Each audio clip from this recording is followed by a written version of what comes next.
अस्सलाम वालेकुम स्टूडेंट्स। आज हम 9th क्लास की chapter number 9 transport in human topic पढ़ेंगे। इसमें मैं आपको वर्ड टू वर्ड और लाइन टू लाइन बुक की पढ़ाऊँगी। इसमें वो सबसे पहले कह रहे हैं like other higher animals the task of transport of different material in human body is performed by two system. वो कहता है जिस तरह अदर हायर एनिमल्स के अंदर होता है, इसी तरीके से ह्यूमन भी एक हायर एनिमल है। ह्यूमन के अंदर भी जो डिफरेंट हमारे अंदर जाहिर सी बात है, ह्यूमन बॉडी के अंदर डिफरेंट मटेरियल्स को आपने ट्रांसपोर्ट करवाना होता है बॉडी के अंदर। तो वो जो मटेरियल की ट्रांसपोर्टेशन का काम है ना, वो दो सिस्टम हमारी बॉडी के अंदर कर रहे होते हैं। एक करता है ब्लड सर्कुलेटरी सिस्टम और एक लिम्फेटिक सिस्टम कर रहा होता है। दो सिस्टम्स हमारी बॉडी के अंदर हैं, एक है सर्कुलेटरी सिस्टम और एक है लिम्फेटिक सिस्टम। ये जो दोनों सिस्टम्स होते हैं ना, ये आपस में मिल के काम कर रहे होते हैं। ये अपना अलग काम नहीं कर रहा, ये अपना अलग काम नहीं कर रहा, क्योंकि ह्यूमन बॉडी पूरी कोऑर्डिनेटेड है, आपस में मिलके काम कर रही होती है। तो ये दोनों सिस्टम्स आर वेल कोऑर्डिनेटेड, आपस में मिलके काम करते हैं। एसोसिएटेड विद ईच अदर, एक दूसरे के साथ एसोसिएशन में काम कर रहे होते हैं, मतलब मिलके काम कर रहे होते हैं। वो कह रहे हैं here we will go into the details of human blood circulatory system. हम इस टॉपिक में, इस चैप्टर में सर्कुलेटरी सिस्टम जो है ना, इसकी डिटेल पढ़ेंगे। लिम्फेटिक सिस्टम की डिटेल नहीं पढ़ेंगे, ये आपको हायर लेवल्स पे पढ़ाई जाएगी। सर्कुलेटरी सिस्टम जो होती है ना, इसका दूसरा नाम होता है कार्डियोवैस्कुलर सिस्टम। कार्डियो का मतलब हार्ट, वैस्कुलर मतलब ब्लड वेसल्स। क्योंकि ब्लड सर्कुलेटरी सिस्टम में आपने क्या पढ़ना है, ब्लड के बारे में पढ़ना है, ब्लड वेसल्स जिनके अंदर ब्लड घूम रहा है, और हार्ट जो ब्लड को पंप करता है बॉडी के अंदर। ये तीन चीज़ों के बारे में आपने पढ़ना है। तो इसलिए ह्यूमन ब्लड सर्कुलेटरी सिस्टम को कार्डियोवैस्कुलर सिस्टम भी कहते हैं। कार्डियो मतलब हार्ट, वेस्कुलर मतलब ब्लड वेसल्स। तो हार्ट और ब्लड वेसल्स वाला सिस्टम है ये। अच्छा, अब हमारे पास बॉडी के अंदर दो सिस्टम होते हैं। ब्लड सर्कुलेटरी सिस्टम दो तरह का होता है। क्लोज्ड सर्कुलेटरी सिस्टम होता है और एक ओपन होता है, क्लोज्ड और ओपन। अच्छा, अब हमारे पास ना दो तरह के, आपको पता होगा, ऑर्गेनिजम्स होते हैं। एक वर्टिब्रेट्स होते हैं, एक इनवर्टिब्रेट्स होते हैं। वर्टिब्रेट्स वो ऑर्गेनिजम्स होते हैं जिनके अंदर बैकबोन होती है। ये बैकबोन लाइक हम जिस तरह वर्टिब्रेट्स हैं, एलिफेंट वर्टिब्रेट है इस तरह। इनवर्टिब्रेट वो एनिमल्स होते हैं जिनके पास बैकबोन नहीं होती, लाइक जेलीफिश है जिस तरह, इसके पास कोई बैकबोन नहीं है। तो ये जो वर्टिब्रेट होते हैं ना, ये इनके अंदर ना, और हम भी वर्टिब्रेट्स हैं, हमारे अंदर क्लोज्ड सर्कुलेटरी सिस्टम होता है।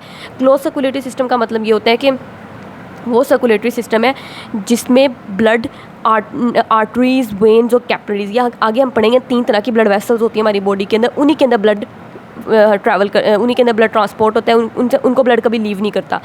इसके अलावा हमारे पास ओपन सर्कुलेटरी सिस्टम होता है। ओपन सर्कुलेटरी, जिस तरह कि मैं आपको दिखा रही हूँ डायग्राम, दो तरह का ओपन और क्लोज सर्कुलेटरी सिस्टम है।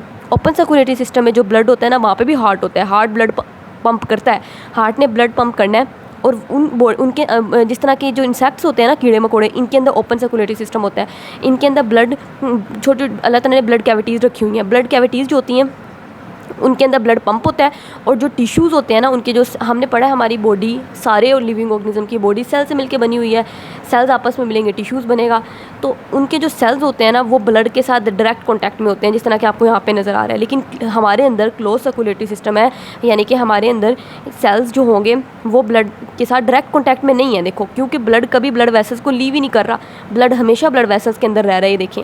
तो इसलिए इन दोनों में यही फ़र्क है। यहाँ पे ब्लड जो होता है वो ब्लड वेसल्स कैविटीज़ के अंदर आ जाता है, और जो सेल्स वगैरह होते हैं वो ब्लड के साथ डायरेक्ट कांटेक्ट में आ रहे हैं। लेकिन यहाँ पे ऐसा नहीं है, यहाँ पे सेल्स कभी ब्लड के साथ डायरेक्ट कांटेक्ट में नहीं आते।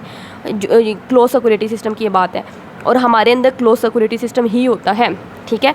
और जो इंसेक्ट्स होते हैं, जो लोअर एनिमल्स हैं, लाइक वो बता रहे हैं सम इनवर्टिब्रेट्स जो होते हैं जिनके अंदर वर्टिब्रल कॉलम नहीं होती, लाइक आर्थ्रोपोड्स, इंसेक्ट्स हो गए, इनके अंदर ओपन सर्कुलेटरी सिस्टम होता है। ओपन सर्कुलेटरी सिस्टम का क्या मतलब था कि ब्लड जो है वो टिश्यूज़ के साथ डायरेक्ट कॉन्टैक्ट में है। वैसे ही आपसे पूछेंगे नहीं, लेकिन मैं कॉन्सेप्ट के लिए बता रही हूँ ओपन और क्लोज सर्कुलेटरी सिस्टम में क्या फ़र्क है। अच्छा, अब हमने पढ़ लिया इसी तरीके से लाइक अदर वर्टिब्रेट्स की तरह ह्यूमंस के अंदर क्लोज ब्लड सर्कुलेटरी सिस्टम होता है। क्लोज ब्लड सर्कुलेटरी सिस्टम का मैंने बता दिया कि क्लोज ब्लड सर्कुलेटरी सिस्टम का क्या मतलब होता है कि ब्लड, इसके अंदर ब्लड जो होता है वो never leaves the network of arteries, veins and capillaries. Blood कभी आर्टरीज, वेन्स और कैपिलरीज को लीव नहीं करता। मैं आपको थोड़ा सा इंट्रोडक्शन के लिए बता देती हूँ आर्टरीज, वेन्स और कैपिलरीज क्या होती हैं, या वैसे आप आगे जाके पढ़ेंगे। देखें, ये हमारे पास आर्टरीज हैं, ये कैपिलरीज हैं, ये वेन्स होती है। ब्लड हमेशा हमारे अंदर, इसी के अंदर ट्रैवल करता है, कभी भी इस नेटवर्क को लीव करके छोड़ के बाहर नहीं जाता। अच्छा, अब हमारे पास हमने पढ़ा, इस चैप्टर में हमने ह्यूमन ब्लड सर्कुलेटरी सिस्टम को डिटेल से पढ़ना है। ह्यूमन ब्लड सर्कुलेटरी सिस्टम में तीन चीज़ें हैं। ब्लड है, ब्लड को जो चीज़ पंप कर रही है हार्ट है, और ब्लड जिसके अंदर ट्रैवल कर रहा है, जिसके अंदर घूम रहा है, वो ब्लड वेसल्स हैं। ये 3 चीज़ें आप पढ़ेंगे। अच्छा, हम ब्लड के बारे में पढ़ते हैं। ब्लड क्या है? हमने पढ़ा कि ये जो ह्यूमन ब्लड सर्कुलेटरी सिस्टम होता है, इसके 3 कंपोनेंट्स होते हैं। एक ब्लड होता है, फिर हार्ट होता है और ब्लड वेसल्स होती हैं। अब सबसे पहले ब्लड के बारे में पढ़ेंगे। ब्लड क्या है? एक स्पेशलाइज्ड बॉडी फ्लूइड है, ये एक बॉडी फ्लूइड है, ठीक है।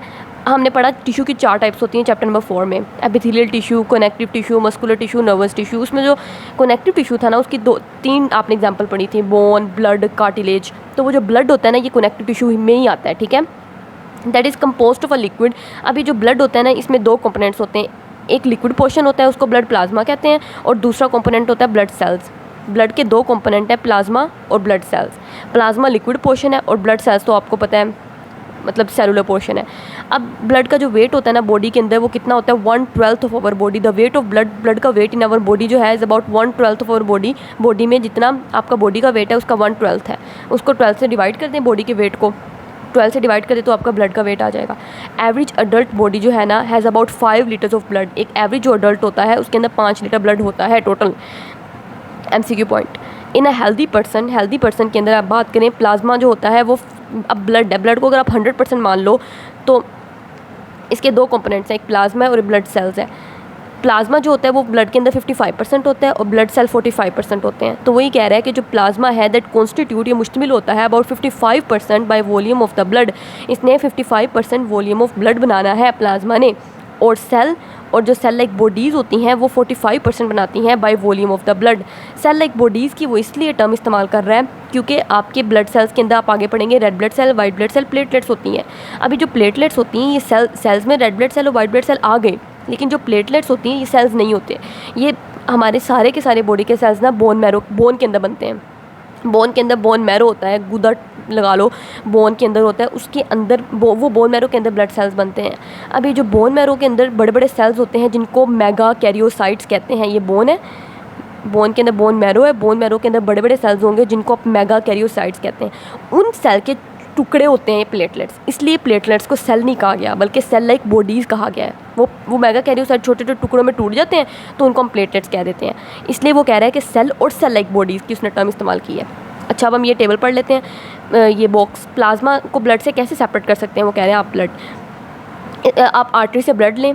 आर्टरी से ब्लड लेने के बाद आपने, चूँकि ब्लड को आप बाई टेस्ट ट्यूब के अंदर लेंगे तो ब्लड जो होता है वो क्लोट कर सकता है, क्योंकि ब्लड के अंदर आप आगे पढ़ेंगे फाइब्रिनोजेनिक प्रोटीन होती है, ब्लड क्लोटिंग प्रोटीन। तो आपने क्या करना है, एक ब्लड आर्टरी से ब्लड लेके टेस्ट ट्यूब में डाल दिया।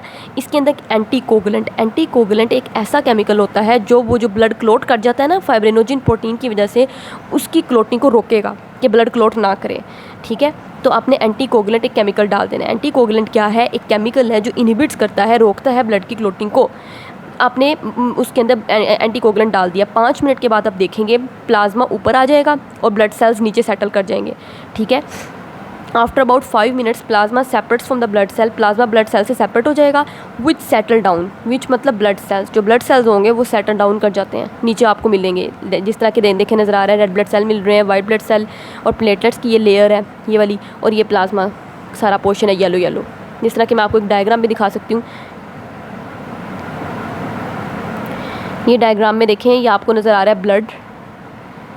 इस ब्लड के अंदर ये येलो वाला पोर्शन प्लाज्मा है और ये रेड ब्लड सेल्स नज़र आ रहे हैं आपको, और ये वाइट ब्लड सेल नज़र आ रहा है बड़ा सा, ये देखें। और ये प्लेटलेट्स हैं। प्लेटलेट्स मैंने आपको बताया सेल्स नहीं है बल्कि बड़े बड़े सेल्स के छोटे छोटे टुकड़े हैं ये प्लेटलेट्स। इनको सेल लाइक बॉडीज़ कह सकते हैं आप। हम ब्लड प्लाज्मा स्टार्ट करते हैं। हमने पढ़ा ब्लड के 2 कंपोनेंट्स थे, प्लाज्मा था, ब्लड सेल्स था। अब हम प्लाज्मा को डिटेल में पढ़ेंगे, प्लाज्मा क्या है। अच्छा, प्लाज्मा जो होता है ना तकरीबन प्राइमरीली वाटर, ये पानी ही है। प्लाज्मा जो है ना, प्लाज्मा की अगर देखो, अगर प्लाज्मा को आप ले लो ना 100%, तो प्लाज्मा के अंदर भी काफ़ी चीज़ें हैं। प्लाज्मा के अंदर वाटर है, प्लाज्मा के अंदर जो वाटर है ना ये तकरीबन 90% वाटर है, मतलब बहुत ज़्यादा प्लाज्मा के अंदर पानी ही होता है, वाटर ही होता है। और बाकी जो सब्सटेंसेस होती हैं ना वो इसके अलावा मतलब वो 10% होंगी बस प्लाज्मा के अंदर। तो प्लाज्मा के अंदर जब ज़्यादा 90% वाटर है तो इसका मतलब है प्लाज्मा बुनियादी तौर पर वाटर ही है। इसलिए वो कह रहा है plasma is primarily water, plasma पानी ही है, वाटर ही है। उस वाटर के अंदर आपको प्रोटीन्स, साल्ट्स, मेटाबोलाइट्स और वेस्ट डिजोल्व हुए मिलेंगे, ठीक है। प्रोटीन्स, ये आपने 4 चीज़ें याद रखनी, प्लाज्मा के अंदर आपको 4 चीज़ें मिलेंगी, प्रोटीन्स, साल्ट्स, मेटाबोलाइट्स और वेस्ट। अच्छा, पहले हम बात करते हैं वाटर। चूँकि वाटर जो होता है वो कॉन्स्टिट्यूट्स करता है, मुश्तमिल होता है about 90 to 92% of the plasma.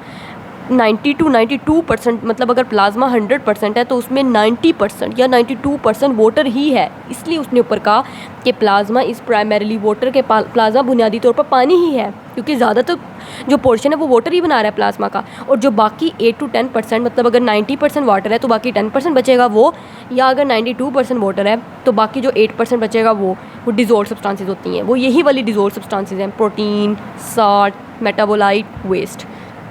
सबसे पहले हम इनमें से हर एक की डिटेल पढ़ेंगे। पहले हम साल्ट्स की डिटेल पढ़ते हैं। साल्ट्स क्या हैं?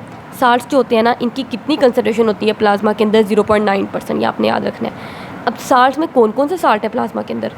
कौन कौन से साल्ट है प्लाज्मा के अंदर? 2 साल्ट्स हैं। साल्ट तो काफ़ी ज़्यादा हैं, लेकिन 2 साल्ट, एक सोडियम क्लोराइड साल्ट जिसको टेबल साल्ट, नमक भी कहते हैं, और साल्ट्स ऑफ बाइकार्बोनेट। ये ख़ास तौर पर कंसीडरेबल अमाउंट, ये कंसीडरेबल अमाउंट का मतलब है अच्छी खासी अमाउंट में मौजूद है ये प्लाज्मा के अंदर। ये 2 साल्ट, सोडियम क्लोराइड और साल्ट ऑफ बाइकार्बोनेट।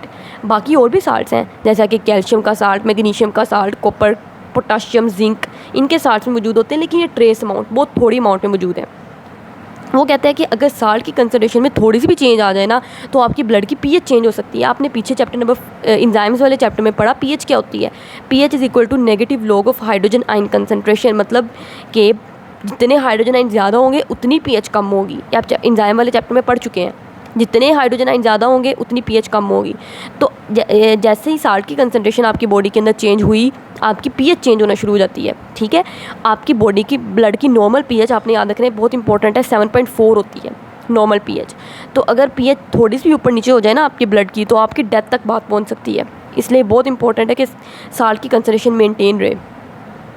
अच्छा, पहले हमने साल्ट के बारे में पढ़ लिया, अब हम प्रोटीन के बारे में पढ़ते हैं। प्रोटीन्स जो होती है ना, साल्ट 0.9% बना रहा था, प्रोटीन 7 to 9% बना रही होती हैं बाय वेट ऑफ प्लाज्मा। अब कौन कौन सी प्रोटीन्स प्लाज्मा के अंदर मौजूद हैं? प्लाज्मा के अंदर काफ़ी प्रोटीन्स हैं, जैसा कि एंटीबॉडीज़ मौजूद है प्लाज्मा के अंदर। एंटीबॉडीज़ क्या होती हैं? आपके जब आपके अंदर कोई बैक्टीरिया वगैरह जाता है ना, तो आपकी बॉडी, अब हमने पढ़ा कि प्रोटीन्स होती हैं प्लाज्मा के अंदर। कौन कौन सी प्रोटीन्स है वो उनकी बात कर लेते हैं। जिस तरह हमने पढ़ा साल्ट्स होते हैं, तो कौन कौन से साल्ट थे, इस तरह प्रोटीन्स हैं। ये जो एंटीबॉडीज़ होती हैं ना, ये कौन सी प्रोटीन होती हैं? जब आपकी बॉडी के अंदर कोई बैक्टीरिया जाता है या कोई भी इन्फेक्शियस मटेरियल चला जाता है, तो आपकी बॉडी एक आर्मी की तरह होती है। आपकी बॉडी का करना शुरू कर देती है, आप हथियार बनाना शुरू कर देती है, जिनको एंटीबॉडीज़ कहते हैं, ताकि उन बैक्टीरिया से लड़ा जा सके। तो ये एंटीबॉडीज़ वो वेपन्स होते हैं। ठीक है, उसके बाद फाइब्रिनोजन प्रोटीन होती है आपके प्लाज्मा के अंदर। फाइब्रिनोजन क्या है? ब्लड क्लोटिंग प्रोटीन है। जैसे कि आपको कट लग गया, अब ब्लड बहता, खून बहता रहेगा तो सारा ब्लड आपकी बॉडी से निकल जाएगा बाहर, तो इस तरह तो आपकी डेथ हो सकती है। तो अल्लाह ताला ने फाइब्रिनोजन रखी हुई है, ब्लड क्लोटिंग प्रोटीन है। ये फ़ौरन ब्लड को क्लोट करवा देती है, ताकि ब्लड की ब्लीडिंग को रोका जा सके, ज़्यादा ब्लीडिंग ना हो पाए। तीसरा हमारे पास एल्बुमिन प्रोटीन है। एल्बुमिन प्रोटीन क्या करती है? ये water balance of the blood को मेनटेन करती है। ये वाटर बैलेंस, ये सारे आपने ब्रैकेट वाले भी याद करने हैं, ये पहले से किसी बच्चे ने कट की हुई है, ये इनको याद करना इंपॉर्टेंट है। एल्बुमिन क्या है? Maintains the water balance of the blood. इसने बैलेंस, मतलब जिस तरह के ब्लड है, ब्लड के अंदर एल्बुमिन प्रोटीन क्या करेगी? वाटर को खींच के रखेगी, ताकि ब्लड के वो जो वाटर है वो ब्लड के अंदर रहे। वो यहाँ से ब्लड वाटर जो है वो लीव करके टिश्यूज़ के अंदर जाना शुरू कर दे, क्योंकि अगर वाटर सारा टिश्यूज़ के अंदर जाना शुरू कर गया तो टिश्यूज़ तो स्वेल करना शुरू कर देंगे, आपके सेल्स और टिश्यूज़। तो इस तरह नहीं होना चाहिए। तो उस वाटर को पकड़ के रखना क्या ब्लड वेसल्स के अंदर, ये एल्बुमिन प्रोटीन का काम होता है। ठीक हो गया, मतलब maintain the water balance of the blood, water को ब्लड के अंदर मेंटेन रखना, ये इसका काम है एल्बुमिन प्रोटीन का। और प्लाज्मा के अंदर प्रोटीन वाला काम खत्म हो गया। मेटाबोलाइट्स की बात कर लेते हैं। प्लाज्मा के अंदर जिस तरह कि आपने जो खाना खाया, डाइजेस्टेड फूड जो होती है, जो डाइजेस्टिव सिस्टम से आपके एब्जॉर्ब हुई है, वो डाइजेस्टेड फूड भी आपके प्लाज्मा के अंदर ही जाएगी। वेस्ट में नाइट्रोजन वेस्ट आपके प्लाज्मा के अंदर मौजूद है। ठीक है, जो आपके टिश्यूज़ ने, जाहिर सी बात है, अगर टिश्यूज़ ने वेस्ट मटीरियल बनाया होगा उन्होंने, वो वेस्ट मटीरियल भी आपके प्लाज्मा के अंदर मौजूद है। आपके हार्मोन्स बड़े इंपॉर्टेंट होते हैं, ये आपके प्लाज्मा के अंदर मौजूद होते हैं। ये आपने प्लाज्मा की कंपोजिशन याद कर लेनी है। इसके अलावा रेस्पिरेटरी गैसेस जैसा कि कार्बन डाइऑक्साइड, ऑक्सीजन, ये प्लाज्मा के अंदर मौजूद होती हैं। तो ये सारे प्लाज्मा की कंपोजिशन है।